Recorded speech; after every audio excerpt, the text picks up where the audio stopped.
Ci sono teorie, libri, corsi che ti dicono l'ultima strategia per conoscere te stesso e per scoprire la tua identità. E per quanto queste cose possano aiutarci a capire alcuni aspetti della nostra personalità, io ho sempre avuto l'impressione che vadano solamente a toccare la superficie di una cosa che invece è molto più profonda.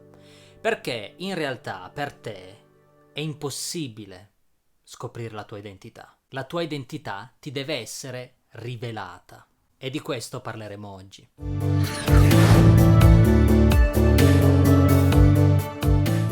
Bentornati a Ritorno alla Verità, io sono Francesco e la mia passione è scoprire segreti. Quando parliamo di identità, parliamo di un argomento molto particolare e a volte anche un po' scivoloso, quindi cerchiamo di andare per gradi. Nella maggior parte dei casi entrano in gioco questi due elementi che sono la mente, cioè tutto quello che io penso, tutto quello che io penso sia giusto, e le emozioni, cioè tutto quello che io sento, come mi sento e come mi fanno sentire gli altri. Gli studiosi della mente partono dal presupposto che il te stesso sia collegato alla tua mente, che quindi la mente sia la parte più profonda di te. Ma come abbiamo visto in uno dei miei precedenti video, che potete trovare a questo link, non è la mente la parte più profonda dell'essere umano. Queste tecniche per scoprire la nostra identità, che sono basate sul ragionamento, non arrivano alla sorgente, alla radice del problema, perché il problema è più profondo. Forse in un certo senso ci danno più delle tecniche che ci aiutano a gestire il problema, ma non ci aiutano a risolverlo alla radice perché non si manifesti più. Il lato negativo potrebbe essere che abbiamo la sensazione di avere tutto sotto controllo, ma poi siamo delle persone di plastica.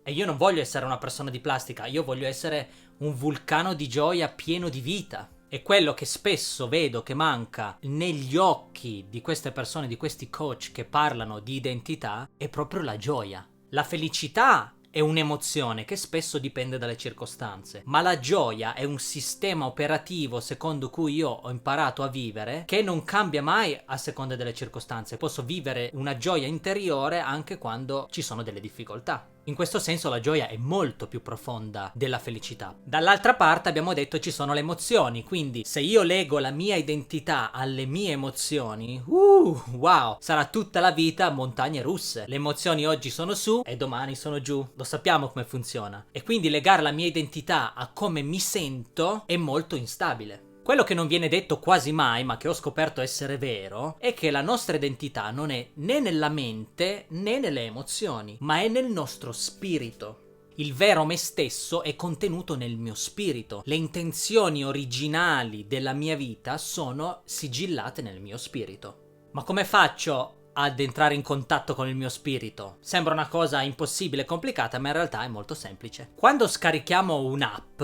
che non abbiamo mai usato, che non conosciamo, per riuscire a capire come si usa, quali sono le sue funzionalità, ho bisogno di sapere qual era l'intenzione originale dei suoi creatori.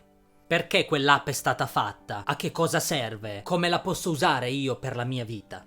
Certo, posso usarla come mi pare a me, però non è detto che io riuscirò a capire veramente lo scopo per cui è stata creata, perché magari io la vedo e dico ok, quest'app è inutile, non serve a niente, e invece ha delle funzioni fantastiche che mi cambierebbero la vita, però non lo scoprirò mai perché non ho passato il tempo, non mi sono preso del tempo per cercare di capire qual era l'intenzione originale per cui quell'app è stata creata. E la stessa cosa è con le nostre vite.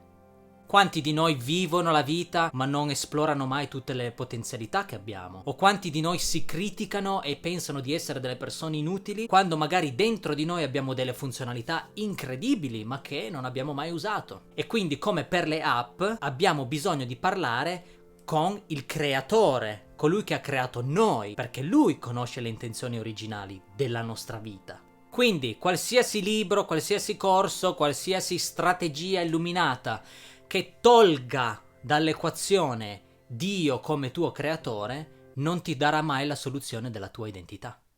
Il creatore ha messo la nostra identità nel nostro spirito ed è lì che la dobbiamo cercare, ma dobbiamo farlo con la sua guida. Immagina che nel tuo spirito, sul tuo spirito ci sia un lucchetto che sia inaccessibile alla tua mente, inaccessibile alle tue emozioni, inaccessibile da chiunque. Ci sono due modi per aprirlo. 1. Usare le forcine e forzarlo. 2. Usare la chiave. Ma chi usa le forcine sul lucchetto non è sicuramente il proprietario, perché il proprietario è l'unico che ha la chiave. Quindi invece di cercare chi abbia la forcina e la sappia usare meglio, perché non andare direttamente da chi ha le chiavi? E chi ha le chiavi del nostro spirito? Beh, l'unico che è stato disposto ad attraversare l'oscurità, andarle a recuperare per potercele restituire. L'unico che era disposto ad andare oltre la morte per portare la vita a noi. È esattamente questo che ha fatto Gesù.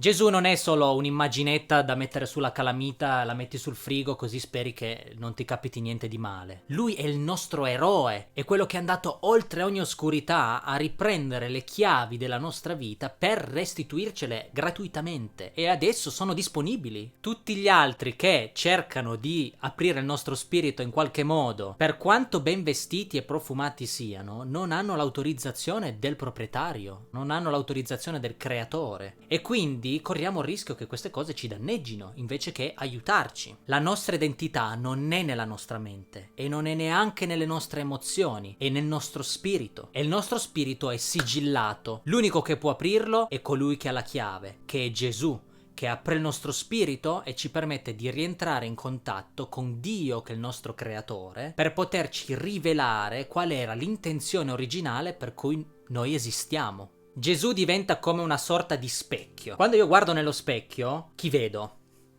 Vedo me stesso. Quindi se io guardo attraverso Gesù, attraverso lo specchio, io vedo riflessa l'immagine di chi io veramente sono. Mi viene rivelato attraverso di lui qual è il mio vero destino, qual è il mio vero scopo, qual è la mia vera identità.